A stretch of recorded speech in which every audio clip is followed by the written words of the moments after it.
State Capitol building is overcrowded, and there's a problem with handicap accessibility. And those problems are why the Joint Committee on Legislative Research is discussing possible solutions. Tonight, legislators went on a tour of two buildings that could provide more acceptable office space. ABC 17's Jillian Fertig went on that tour of some of the options of the Capitol, and she joins us now. And Jillian, the post office and the MoDOT building are two options that could be considered?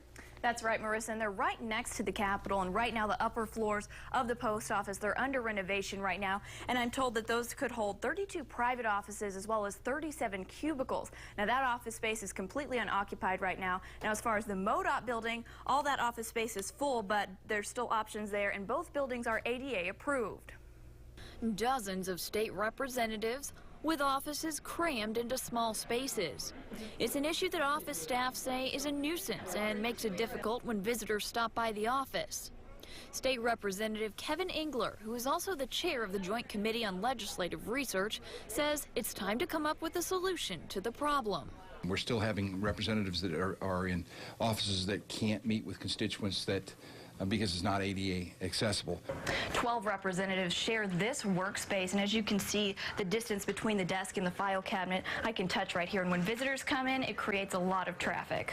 Today, the committee toured two buildings that could offer a solution. First stop, the post office. The second floor is being renovated and is completely empty right now. The state entered into a lease agreement in the fall of 2013 with the United States Postal Service, and that's a 20-year lease. For the first 5 years, the rental rate is a little over $103,000 a year. Would it be suitable office space? Engler says it's definitely an option to consider, and the money to redo those upper floors of the post office has already been budgeted. Another building option, MoDOT. All office space is occupied in the building right now, but there could still be some options. If we displace some people at MoDOT, we got to figure out what we do with them. But Engler says this is not going to be a quick fix. Well, we'd like to have personnel decisions so that we can put in the budget in the next 4 to 6 weeks. As far as long-term solutions for using the facility, it's probably going to be a 6 month to a year before we finalize exactly where everybody's going to go. There's not an estimated cost yet, as this is still in the beginning phase. Now, again, this is just one idea they're considering to help with those space issues, as well as making representative offices ADA approved.